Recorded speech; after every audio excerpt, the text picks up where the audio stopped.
नमस्कार साथियों, स्वागत है आप सभी का इस प्यारे से चैनल स्टूडेंट सेंटर में। तो दोस्तों, पिछले वीडियो में हम लोगों ने 10.2 का क्वेश्चन नंबर 3 तक हल कर लिया था। तो दोस्तों, आज की वीडियो में हम लोग उसके आगे के सवालों को हल करेंगे। तो दोस्तों, आप वीडियो को अंत तक ज़रूर देखें, ठीक है। तो चलिए चलते हैं क्वेश्चन की ओर। तो दोस्तों देखिए, बोर्ड पर आपको दिख रहा होगा क्वेश्चन नंबर 4, ठीक है। 3 तक हम लोगों ने पिछले वीडियो में सॉल्व कर लिया था। आज की वीडियो में दोस्तों हम लोग क्वेश्चन नंबर 4 से हल करेंगे। तो बोर्ड पर देखिए क्वेश्चन नंबर 4 आपको दिख रहा होगा। हम क्वेश्चन को पढ़ करके सुनाते हैं, बाकी इसके सवालों को इसको हल करते हैं आराम से। तो दोस्तों देखिए, क्वेश्चन नंबर 4 क्या कह रहा है। कह रहा है कि सिद्ध कीजिए कि किसी वृत्त के किसी व्यास के सिरों पर खींची गई जो स्पर्श रेखाएं हैं वो समांतर होती हैं, ठीक है। तो चलिए क्वेश्चन को सबसे पहले दोस्तों आप समझिए। क्वेश्चन को अगर आप समझ जाएंगे तो आप जरूर उसको हल कर ले जाएंगे। और दोस्तों, अगर आप पिछले वीडियो को नहीं देखे हो तो मैं आपको कहूंगा कि आप इस वीडियो को देखने से पहले सबसे पहले जाकर के आप पिछली वीडियो को देख लीजिए। क्योंकि जब तक आपको प्रमेय 10.1 और प्रमेय नंबर 10.2 नहीं आएगा तो दोस्तों आप इस प्रश्नावली के सवालों को नहीं हल कर पाएंगे और आपकी ये प्रश्नावली अधूरी रह जाएगी। तो दोस्तों, इसलिए मैं आपसे रिक्वेस्ट करता हूं कि आप पहले और दूसरे वीडियो को जरूर देखिए इस प्रश्नावली के, ठीक है। तभी आप इस वीडियो को देखिए। मैं डिस्क्रिप्शन बॉक्स में उसका लिंक दे रहा हूं, वीडियो 1 और वीडियो 2 का। वो आप जाकर के पहले देख लीजिए ताकि आपके सारे कॉन्सेप्ट क्लियर हो जाएं। तो चलिए दोस्तों, हम सवाल की तरफ चलते हैं और मैं आशा भी करता हूं कि आप पहले और दूसरे वीडियो को देख चुके हैं, ठीक है। तो चलिए क्वेश्चन नंबर 4 को देखिए। क्वेश्चन नंबर 4 में कह रहा है दोस्तों, जैसे कोई वृत्त है, ये मान लेते हैं कोई वृत्त है। अब वृत्त की जो स्पर्श रेखाएं हैं, यहां पर क्वेश्चन में कह रहा है कि वृत्त की किसी व्यास के सिरों पर जो खींची गई स्पर्श रेखाएं हैं वो समांतर है, यह सिद्ध करना है।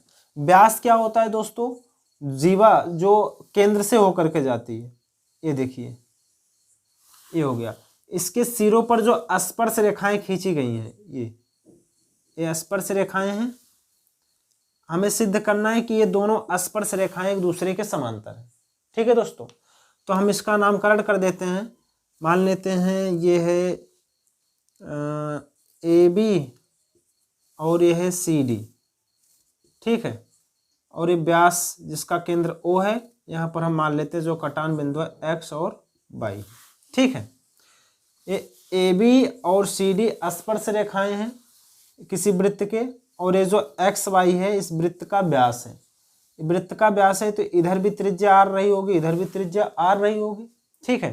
तो दोस्तों सबसे पहले क्वेश्चन को हल करने से पहले आप इस क्वेश्चन में जो चीज सिद्ध करना है और जो चीज दिया है उसको लिख लिया करिए। तो इसमें क्या सिद्ध करना है? सिद्ध करना है कि जो AB है CD के समांतर है। AB समांतर CD, यही हमको सिद्ध करना है। तो दोस्तों देखिए, यहां पर ये जो व्यास है, व्यास का ये शीर्ष और ये शीर्ष, ए बिंदु देखिए स्पर्श बिंदु है, ये भी स्पर्श बिंदु है। तो दोस्तों आपको जो प्रमेय 10.1 बताया गया था उसमें क्या बताया गया था? यदि कोई स्पर्श रेखा इस प्रकार किसी वृत्त के बिंदु पर स्पर्श करे तो वो जो स्पर्श बिंदु होता है, स्पर्श रेखा पर खींची गई जो लंब होती है, वक्रता मतलब ये जो होती है वो त्रिज्या होती है। और इस वृत्त का ये त्रिज्या होती है, इस पर लंब होती है। मतलब यहाँ का जो कोण होता है कितने अंश का होता है? 90 अंश का होता है, ठीक है दोस्तों। और ये भी देखिए स्पर्श रेखा है और ये त्रिज्या है, इन दोनों के बीच का कोण कितना होगा? 90 अंश होगा, ठीक। आई होप आपको समझ में आ रहा होगा दोस्तों। यहां पर हम लिखेंगे प्रमेय 10.1 के अनुसार यहां पर ये जो OX है वो CD पर लंब है और यहां पर OY जो है वो AB पर लंब है। यहां पर लिखेंगे OX किस पर लंब है? CD पर, तथा OY वो किस पर लंब है? AB पर। या इसको ये भी लिख सकते हो कि जो कोण DXO है वो क्या है? 90 अंश। कोण DXO बराबर कितना है? 90 अंश। और इसको ये भी लिख सकते हो कि ओ वाई बी, ठीक है, या कोण बी वाई ओ कितना है 90 अंश है, ठीक, दोनों समकोण है।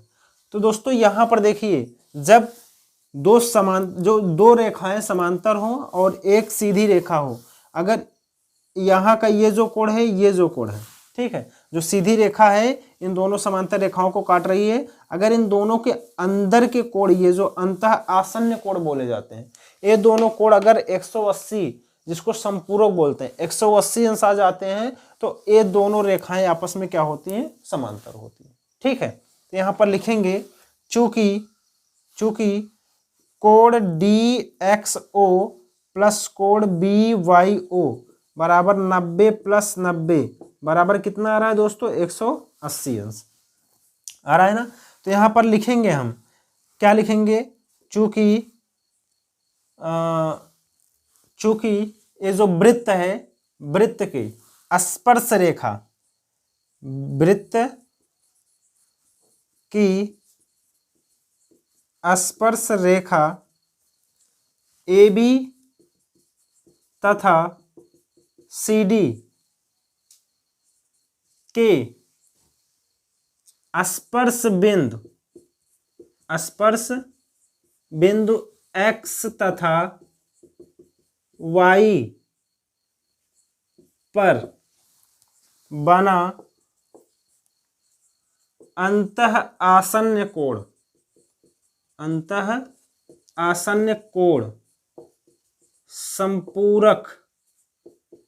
संपूरक बोले तो 180 अंश है, संपूरक कोण है।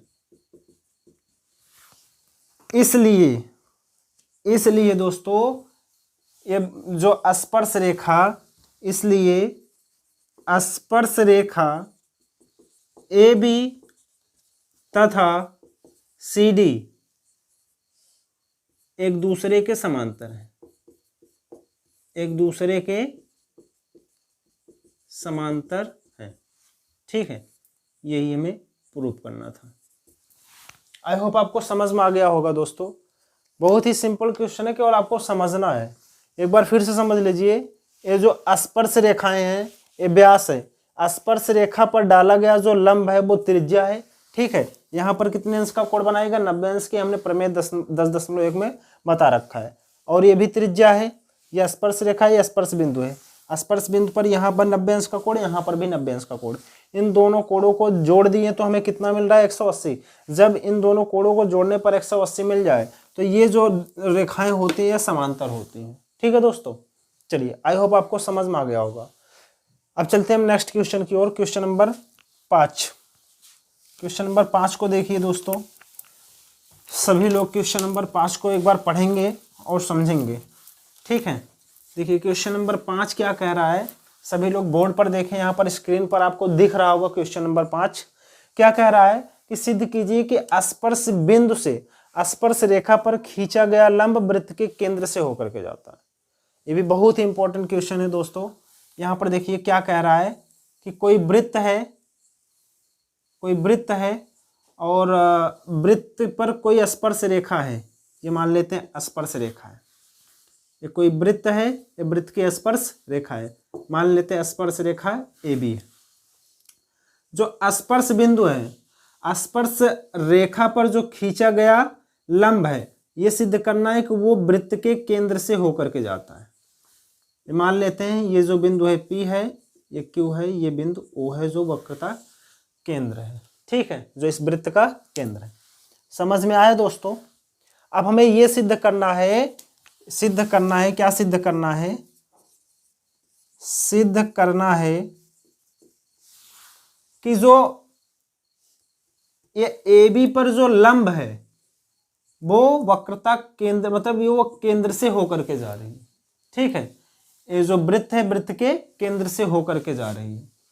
यहां पर हम ये लिख सकते हैं कि जो PQ है वो केंद्र से होकर के जा रही है, या फिर यहां पर ये लिख दें कि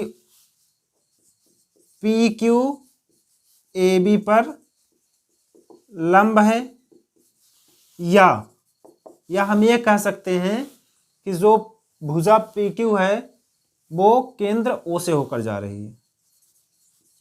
भुजा पी क्यू केंद्र ओ से होकर जाती है, ये हमें सिद्ध करना है। तो दोस्तों यहां पर देखिए, यहां पर ये 90 अंश का कोण होगा, स्पर्श रेखा है और स्पर्श रेखा पर डाला गया लंब है, तो यहां पर कितना बनेगा 90 अंश का कोण। यहां पर हम लिखेंगे प्रमेय 10.1 के अनुसार, 1 के अनुसार दोस्तों ये जो ए बी पर जो लंब है, यहां पर हम ये लिख सकते हैं, तो दोस्तों यहां पर देखिए प्रमेय 10.1 के अनुसार ये जो स्पर्श रेखा ए बी है, स्पर्श रेखा ए बी है, यहां पर लिखेंगे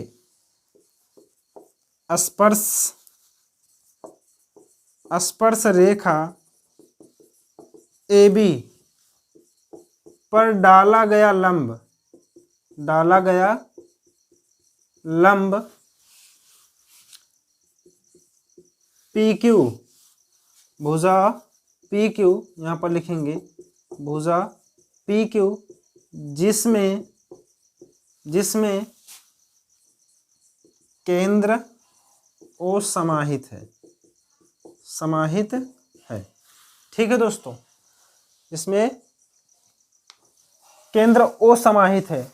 अब हमें यहां ये भी लिख देना है स्पष्टीकरण में लिख देना है अतः जो क्वेश्चन है, क्वेश्चन में ही दिया गया है, समझ लीजिए क्वेश्चन में ही वो लिख देना है, अतः स्पर्श बिंदु से स्पर्श रेखा पर खींचा गया लंब वृत्त के केंद्र से होकर के जाता है। वो क्वेश्चन ही वहां से निकाल लीजिए, ठीक है, वही स्पष्टीकरण में यहां पर लिख दीजिए। अतः स्पर्श बिंदु से खींचा गया, या स्पर्श रेखा पर, स्पर्श बिंदु से स्पर्श रेखा पर खींचा गया अभिलंब या खींचा गया लंब वृत्त के केंद्र से होकर जाता है, यही हमारा आंसर होगा दोस्तों। ठीक है, बस इसमें ऐसे स्पष्टीकरण लिख देना है बस। आई होप आपको समझ में आ गया होगा दोस्तों। ठीक है, चलिए अब हम चलते हैं नेक्स्ट क्वेश्चन की ओर, क्वेश्चन नंबर 6। आई होप दोस्तों आपको समझ में आ रहा होगा दोस्तों। ठीक है, यदि आपको समझ में ना आ रहा हो तो आप प्लीज़ वीडियो को रोक करके एक बार फिर से बैक करके देखिए, आपको समझ में आ जाएगा। ठीक है, चलिए क्वेश्चन नंबर 6 देखिए स्क्रीन पर, सभी लोग क्वेश्चन नंबर 6 देखिए और पढ़िए। ठीक है, क्वेश्चन नंबर 6 में कह रहा है एक बिंदु ए से जो एक वृत्त के केंद्र से 5 सेंटीमीटर दूरी पर है, वृत्त पर स्पर्श रेखा की लंबाई 4 सेंटीमीटर है, वृत्त की त्रिज्या ज्ञात करनी है। बहुत ही अच्छा क्वेश्चन है दोस्तों। ये देखिए एक वृत्त है, अब वृत्त से कह रहा है कि वृत्त के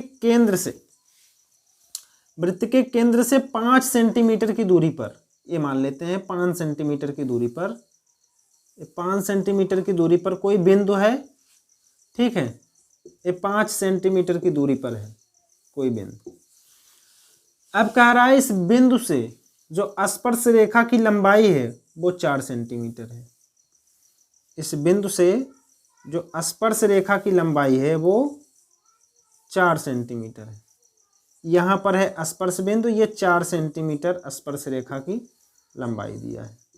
हमको ये त्रिज्या बतानी है, ये त्रिज्या हमें बतानी है। मान लेते हैं ये वो है, ये ए है और ये बी। ठीक है दोस्तों, कोई बिंदु ए है तो हम इसको ए मान लेते हैं, इसको ए मान लेते हैं, इस बिंदु को बी मान लेते हैं। ठीक, आई होप आपको समझ में आ गया होगा। तो दोस्तों यहां पर देखिए स्पर्श रेखा ये त्रिज्या है, तो यहाँ का कोण कितना होगा 90 अंश। यहाँ पर लिखेंगे प्रमेय 10.1 के अनुसार, 1 के अनुसार ये जो कोण ओ बी ए है, ये कितना होगा, 90 अंश होगा। होगा कि नहीं होगा ये कोण। तो यहाँ पर हम लगाएंगे त्रिभुज ओ बी या ए बी ओ में, त्रिभुज ए बी ओ में पाइथागोरस प्रमेय, पाइथागोरस प्रमेय से। ठीक है, तो दोस्तों ये देखिए, ये इसका आधार हो जाएगा और इसका लंब हो जाएगा, इसका कर्ण हो जाएगा। ठीक है, तो यहां पर लगाएंगे, क्या होता है, कर्ण का स्क्वायर बराबर आधार का स्क्वायर और प्लस लंब का स्क्वायर। तो दोस्तों हमको क्या ज्ञात करना है, लंब ही ज्ञात करना है। तो यहां पर देखिए लंब स्क्वायर, लंब स्क्वायर हम इसको ऐसे लिख देते हैं। ठीक है, बराबर कर्ण स्क्वायर, ए आधार स्क्वायर इधर आएगा तो माइनस आधार स्क्वायर हो जाएगा, लंब स्क्वायर। कर्ण का मान कितना है दोस्तों, 5 है, 5 का स्क्वायर प्लस माइनस आधार का मान कितना है, 4 है, तो 4 का स्क्वायर। लंब स्क्वायर बराबर 5 पचे 25, 4 चौक 16, तो लंब स्क्वायर बराबर आ जाएगा 9, तो एल बराबर अंडर रूट में 9। तो यहाँ पर देखिए लंब का मान कितना आया, 3 सेंटीमीटर। ठीक है दोस्तों, तो ये जो लंब है यही क्या है, वृत्त की त्रिज्या है। अतः वृत्त की त्रिज्या, वृत्त की त्रिज्या आर बराबर कितना निकल कर आई, 3 centimetre. This is answer. I hope दोस्तों आपको समझ में आ गया होगा। ठीक है, बहुत ही सरल क्वेश्चन था, बहुत ही मजेदार क्वेश्चन था। चलिए अब हम लोग चलते हैं नेक्स्ट क्वेश्चन की ओर। नेक्स्ट क्वेश्चन देखिए दोस्तों क्या कह रहा है, बहुत ही बढ़िया क्वेश्चन है। क्वेश्चन नंबर 7, क्वेश्चन नंबर 7 कह रहा है कि दो संकेंद्री वृत्तों की त्रिज्याएं 5 सेंटीमीटर तथा 3 सेंटीमीटर है। बड़े वृत्त की उस जीवा की लंबाई ज्ञात कीजिए जो छोटे वृत्त को स्पर्श करती हो। तो यहां पर देखिए दोस्तों, दो वृत्त हैं, संकेंद्री वृत्त हैं। ठीक है, एक वृत्त ए है और एक वृत्त ए है, दो संकेंद्री वृत्त। संकेंद्री वृत्त का मतलब जिसका केंद्र एक ही हो। ठीक है, एक वृत्त की त्रिज्या है दोस्तों 3 सेंटीमीटर, छोटा वृत्त होगा, और इस पर एक जीवा खींची गई है जो छोटे वृत्त को स्पर्श करते हुए जाती है। ये देखिए, ये छोटे वृत्त को स्पर्श करते हुए जाती है, और जो बड़े वृत्त की त्रिज्या है वो 5 सेंटीमीटर है। ये रहा। ठीक है, तो हमें इस जो बड़े वृत्त छोटे वृत्त को स्पर्श करते हुए जा रही जीवा, इसकी लंबाई बतानी है। तो हम यहाँ पर ये मान लेते हैं ओ है, ए है, ए बी है, यहाँ पर हम एक बिंदु पी मान लेते हैं। तो दोस्तों यहाँ पर देखिए जो स्पर्श, ये स्पर्श कर रही है, यहाँ पर स्पर्श बिंदु, ये लंबाई बराबर होगी, बराबर होगी। तो यहाँ पर हम अगर इस लंबाई को निकाल लें और इस लंबाई का दोगुना कर दें तो हमारा पूरा निकल जाएगा।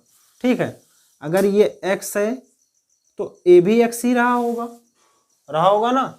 मतलब अगर जीवा की लंबाई ए बी निकालें तो ए बी बराबर क्या निकलेगा, 2x निकलेगा। यहाँ से देखिए, अगर ए बी का मान निकालें तो क्या निकलेगा, 2x निकलेगा। ठीक है, ये क्या है, 2x जीवा की लंबाई है। तो चलिए सबसे पहले तो हम आपको ये बताएं, यहाँ पर ये जो कोण बन रहा है दोस्तों, ये कोण कितना बनेगा, 90 अंश। चूंकि ये जो 5 सेंटीमीटर वाली वृत्त है उसकी जो जीवा है वो इस वृत्त को यहाँ बिंदु P पर स्पर्श कर रही है। ठीक है, तो यहाँ पर लिखेंगे प्रमेय 10.1 के अनुसार, 1 के अनुसार क्या होगा दोस्तों, ये जो स्पर्श रेखा AB ये बड़े वृत्त की क्या है, जीवा है। ठीक है, यहाँ पर लिखेंगे बड़े वृत्त की जीवा, बड़े वृत्त की जीवा AB छोटे वृत्त की स्पर्श रेखा है, छोटे वृत्त की स्पर्श रेखा है। ठीक है, तो यहां पर ये जो कोण APO है, लिख दें, कोण APO कितने अंश का होगा, 90 अंश का। ठीक है। तो हम त्रिभुज ए पी ओ या ओ पी ए जो भी कहिए, ठीक है, यहाँ पर लगाएंगे त्रिभुज ए पी ओ में पाइथागोरस प्रमेय से, पाइथागोरस प्रमेय से, ठीक है। तो यहाँ पर लगाते हैं पाइथागोरस प्रमेय। तो दोस्तों यहाँ पर ये देखिए, इसकी लंब हो जाएगी और इसका आधार हो जाएगा, इसका कर्ण हो जाएगा। तो लगाएंगे क्या, कर्ण स्क्वायर बराबर आधार स्क्वायर प्लस लंब स्क्वायर। तो हमको क्या ज्ञात करना है, आधार ज्ञात करना है। आधार क्या है, x है। तो कर्ण क्या है, 5 का स्क्वायर, आधार क्या है, x का स्क्वायर प्लस लंब क्या है, 3 का स्क्वायर, ठीक है। 5 पचे 25 बराबर x स्क्वायर प्लस 3 त्रिका 9। तो ये 9 इधर आएगा तो 25 माइनस 9 बराबर x स्क्वायर। तो दोस्तों यहाँ पर 25 में से 9 गए कितना होगा, 16, ठीक है। तो x स्क्वायर का मान कितना आया, 16, x का मान कितना आया, 4 आया। x क्या है, ये तो हम, ये मतलब x ये है और ये भी x है, मतलब हमें जो जीवा, ये जो स्पर्श रेखा की लंबाई बतानी है वो 2x है। यहाँ पर लिखेंगे स्पर्श रेखा, स्पर्श रेखा ए बी अर्थात बड़े वृत्त की, अर्थात बड़े वृत्त की जीवा, बड़े वृत्त की जीवा ए बी का मान क्या है, 2x है, ठीक है। तो यहाँ पर ए बी बराबर 2 और x का मान कितना आया, 4। तो ए बी की लंबाई कितना निकल करके आई, 8 सेंटीमीटर। यही आंसर आ गया दोस्तों। आई होप आपको समझ में आ गया होगा, ठीक है। अगर नहीं समझ में आया तो एक बार फिर से वीडियो को बैक करके देख लीजिए। चलिए दोस्तों, अब हम चलते हैं नेक्स्ट क्वेश्चन की ओर। और 8वां क्वेश्चन सभी लोग स्क्रीन पर देखें और पढ़ते रहें। दोस्तों यदि आपको ये क्वेश्चन समझ में आ रहा है और वीडियो अच्छी लग रही है तो प्लीज़ आप अपने दोस्तों तक ज़रूर पहुँचाइए, ठीक है। चलिए क्वेश्चन नंबर 8 देखिए दोस्तों। क्वेश्चन नंबर 8 क्या कह रहा है, सभी लोग स्क्रीन पर देखें। यहाँ पर आपको क्वेश्चन 8 दिख रहा होगा। एक वृत्त के परिघित एक चतुर्भुज ABCD खींचा गया है, जिसको आकृति में भी दिखाया गया है, ठीक है। तो सिद्ध कीजिए कि, यहाँ पर हमें सिद्ध करना है, पहले हम चित्र बना दें इसके बाद, ठीक है। ये देखिए, ये है एक वृत्त, ठीक है। अब वृत्त पर ये स्पर्श रेखा ये है स्पर्श रेखा, और यहाँ पर भी है एक स्पर्श रेखा ए, और इसके बाद यहाँ से ऐसे लिया है, ये देखिए ऐसे करके ये लिया है, और इसके बाद यहाँ से एक स्पर्श रेखा इस पर डाला गया है ये, ठीक है दोस्तों। ये रहा, आप देखिएगा क्वेश्चन में, ठीक है। क्वेश्चन में देखिएगा, यहाँ पर एक स्पर्श बिंदु है, एक स्पर्श बिंदु यहाँ, एक स्पर्श बिंदु यहाँ, स्पर्श बिंदु यहाँ है। तो A B C और D ए है, और ये P Q R S स्पर्श बिंदु है। तो हमको सिद्ध क्या करना है दोस्तों, सिद्ध करना है कि AB plus CD, AB plus CD बराबर AD plus BC, AD plus BC। तो यहाँ पर देखिए दोस्तों, बहुत ही मजेदार क्वेश्चन है।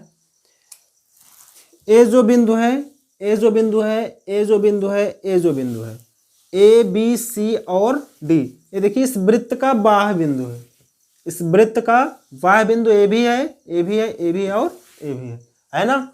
तो यहाँ पर देखिए, जो वृत्त के बाह्य बिंदु से अगर स्पर्श रेखा खींची जाती है तो स्पर्श रेखाएं 2 ही खींची जा सकती है बाह्य बिंदु से, और दोनों स्पर्श रेखाओं की लंबाई समान होती है। ये हमने प्रमेय 10.2 में सिद्ध किया है, ठीक है। तो यहाँ पर क्या लिखेंगे, प्रमेय 10.2 के अनुसार, 10.2 के अनुसार। तो दोस्तों ये जो बाह्य बिंदु मतलब ए बी है, ए पी ए एस के बराबर होगा। यहाँ पर लिखेंगे ए पी बराबर ए एस, समीकरण 1, ठीक। कोई दिक्कत नहीं है। फिर यहाँ पर बी पी बराबर बी क्यू, बी पी बराबर बी क्यू, ये समीकरण 2 मान लेते हैं। फिर यहाँ पर डी एस बराबर डी आर, डी एस बराबर डी आर, ये समीकरण 3 मान लेते हैं। फिर सी आर बराबर सी क्यू, सी आर बराबर सी क्यू, ठीक है, सी क्यू, ये समीकरण 4 मान लेते हैं। अब सभी समीकरणों को जोड़ देते हैं। समीकरण 1 + 2 + 3 + 4 करने पर, या फिर आप ऐसे लिखना समीकरण 1 2 3 4 को जोड़ने पर, ऐसे भी आप लिख सकते हो, ठीक है। चलिए अब समीकरण 1 को जोड़ेंगे तो left hand side A P plus B P plus D S plus C R और बराबर A S plus B Q plus D R plus C Q, ठीक है। चलिए अब यहां पर देखिए दोस्तों, ए एस और प्लस डी एस बराबर क्या होगा, A D, A S plus D S, D S है इसमें, A S plus D S, D S नहीं है तो डी आर के स्थान पर हम डी एस लिख सकते हैं, डी आर जहां है वहां पर हम क्या लिखेंगे, डी एस लिखेंगे, ठीक है। चलिए तो अब इसके बाद बी क्यू, ये देखिए B Q plus C Q, ये बी क्यू और सी क्यू हमारा बी सी के बराबर है, नहीं है, बी क्यू और सी क्यू बी सी के बराबर है ना, ठीक है। अच्छा अब इसके बाद यहां पर देखिए दोस्तों, ए पी और प्लस बीपी, ए पी और बीपी ये दोनों किसके बराबर होंगे, ए बी के बराबर होंगे। डी एस और सी आर, डी एस और सी आर, सी आर दोस्तों एक मिनट, डी एस और सी आर यहाँ पर थोड़ा सा एक मिनट देखिए दोस्तों, ए पी हो गया, A P plus B P, A P plus B P बराबर ए बी हो गया, ठीक है। यहाँ पर डी एस, जो डी एस है, D S plus C R, D S plus C R, तो ये जो सी आर है हम डी आर के, डी एस के स्थान पर क्या लिख सकते हैं, डी आर लिख सकते हैं, नहीं लिख सकते हैं। चलिए एक लाइन लिख देते हैं, A P plus B P बराबर डी एस के स्थान पर क्या लिखेंगे, डी आर। यहाँ पर देखिए समीकरण 3 से डी एस के स्थान पर क्या लिख दें, D R plus D R plus C R बराबर A S plus B Q और प्लस डी आर के स्थान पर क्या लिख दें दोस्तों, डी आर के स्थान पर हम डी एस लिख सकते हैं, इधर कर देते हैं, D S plus C Q. कोई दिक्कत, कोई दिक्कत नहीं है। यहाँ पर आ जाइए, A P plus B P, A P plus B P बराबर ए बी, यहाँ क्या हो जाएगा, ए बी, ठीक है, A B plus D R और plus C R, D R C R मतलब सी डी, यहाँ पर हो जाएगा प्लस सी डी बराबर A S B Q, A S और डी एस, ए एस और डी एस को जोड़ो, ए एस डी एस को जोड़ोगे तो ए डी आएगा, क्या आएगा दोस्तों, A D plus B Q और सी क्यू, बी क्यू और C Q B C plus B C. और देखिए दोस्तों यही हमें सिद्ध करना था, ठीक है, ये हमारा आ गया, कितना आसान तरीके से आया, इति सिद्धम। आई होप दोस्तों आपको समझ में आ गया होगा, ये भी क्वेश्चन बहुत ही सिंपल था, ठीक है। तो चलिए दोस्तों अब हम जो क्वेश्चन नंबर 9 है, अब हम इस क्वेश्चन नंबर 9 से अगले वीडियो में सॉल्व करेंगे। वीडियो काफ़ी लंबी हो रही है और सवाल भी ऐसे हैं दोस्तों कि थोड़ा सा जो है आपको समझना भी है, आप इस क्वेश्चन को ज़रूर समझिए, ठीक है, क्योंकि बोर्ड एग्जाम में आपके आते हैं यहाँ से क्वेश्चंस। तो ठीक है दोस्तों, अब हम आपको अगले वीडियो में अगले क्वेश्चन को लेकर के आएंगे और इसके बाद अगले सवालों को अच्छी तरीके से सिखाएंगे, ठीक है। तो आज की वीडियो यहीं तक दोस्तों, आप लोग पढ़ते रहिए, मस्त रहिए, और अगर आपको ये वीडियो अच्छी लगी हो तो अपने दोस्तों तक ज़रूर पहुँचाइए, ठीक है। तो आज की वीडियो बस यहीं पर। जय हिंद, जय भारत।